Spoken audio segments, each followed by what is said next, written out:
Have you ever whispered to yourself at 2 a.m., "Tomorrow, I'll fix everything," only to hit snooze again when morning comes? That quiet promise almost ruined my life. And waking up at 5 a.m. is what finally saved it. Stay till the end of this video. This might completely change how you see your mornings and your future. For years, my mornings felt like a failure before they even began. The alarm would scream. I'd panic. I'd snooze.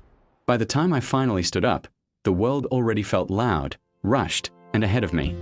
I wasn't starting my day, I was chasing it. Every morning felt like damage control. Emails, notifications, noise, expectations. I told myself I was just not a morning person. But deep down, I knew the truth. I was living reactively. At night, I'd promise myself change. I'd imagine waking up calm, focused, disciplined. But imagination never survived the snooze button. Until one day, something snapped. I didn't want motivation anymore. I wanted control. So I tried something extreme, or at least it felt extreme then. I committed to waking up at 5 a.m. every single day. Not for a challenge. Not for social media.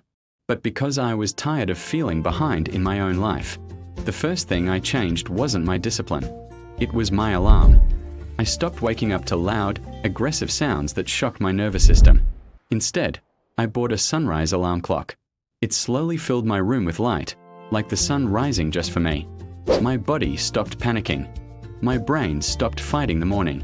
Before touching my phone, I drank a glass of water.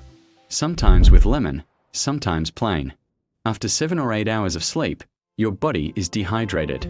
That one glass felt like turning my system back on. It sounds small, but that moment told my body something powerful. You're awake. You're alive. You're in control. Then came movement. Not a gym session. Not a 60-minute workout. Just movement. Because movement is how you wake the body, not punishment. Some mornings I stretched for 10 minutes. Other days I walked outside while the world was still quiet. No headphones. No podcasts. Just silence and footsteps. And something strange happened. My mind calmed down. Natural sunlight hit my eyes.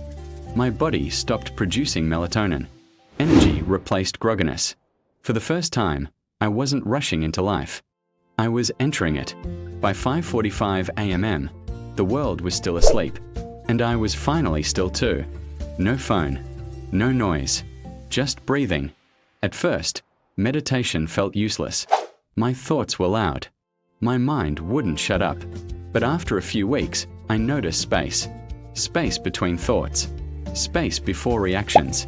5 minutes of stillness changed how I handled stress all day. I stopped snapping. I stopped panicking. I started responding. Then I opened a simple notebook.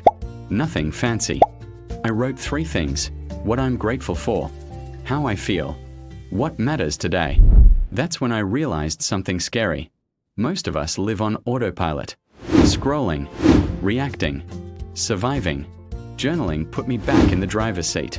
If this feels relatable, if mornings feel chaotic or heavy, hit like or comment I relate. You're not broken. You've just never had quiet control before. By 6 a.m., something magical happened. My phone was still off. The world wasn't demanding anything from me. And I had time to grow. I started reading. Not fast. Not perfectly. Just pages that fed my mind instead of draining it. Self-help. Biographies. Philosophy. Some mornings I replaced reading with learning. A new language. A creative skill. Something that moved my life forward by 1 inch. That's the power of 5 a.m. It gives you uncontested time. Before notifications steal your focus. Before the world decides who you need to be. Around 6:30 a.m., I prepared for the day. Not in a rushed way, intentionally. I ate real food. Protein. Healthy fats. Energy without crashes. I checked my calendar differently.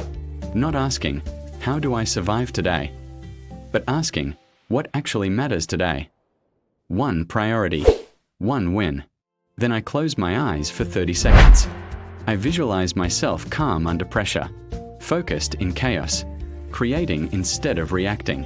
It sounds simple, but your brain believes what you show it repeatedly. And slowly, My confidence caught up to my vision. Now let me be honest with you. The first week was brutal. My body hated me. My mind begged for sleep. But every real change begins with resistance. So I made it easier to stay consistent. I prepared my clothes the night before. I kept my phone in another room. I used gentle alarms. I followed a simple checklist. No decisions. No thinking. Just movement. Don't wake up at 5 a.m. to copy successful people. Do it because your future self deserves peace. Imagine 6 months of calm mornings. 6 months of self-respect. Now, a reality check. This routine only works if it works for you. Consistency beats perfection. Start 15 minutes earlier if needed. Sleep comes first. No sleep, no discipline. Aim for 7 to 8 hours. No negotiation. Great mornings begin with peaceful nights. Personalize everything. If yoga isn't your thing, dance. If journaling feels awkward, record a voice note. This is your routine, not a template. And don't rush the transition. Going from 8 a.m. to 5 a.m. overnight will burn you out. Let your body adapt. Respect the process. Here's the truth no one tells you. Waking up at 5 a.m. won't magically fix your life, but it gives you time to finally face it. With clarity instead of chaos. That goal you keep delaying, you'll start. That anxiety you carry, you'll manage. That feeling of being stuck, it will loosen.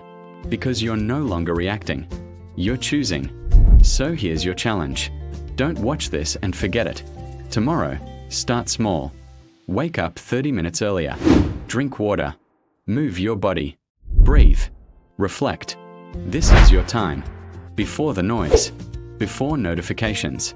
Before the world demands something from you. Comment below. What would you do with 2 extra hours every morning?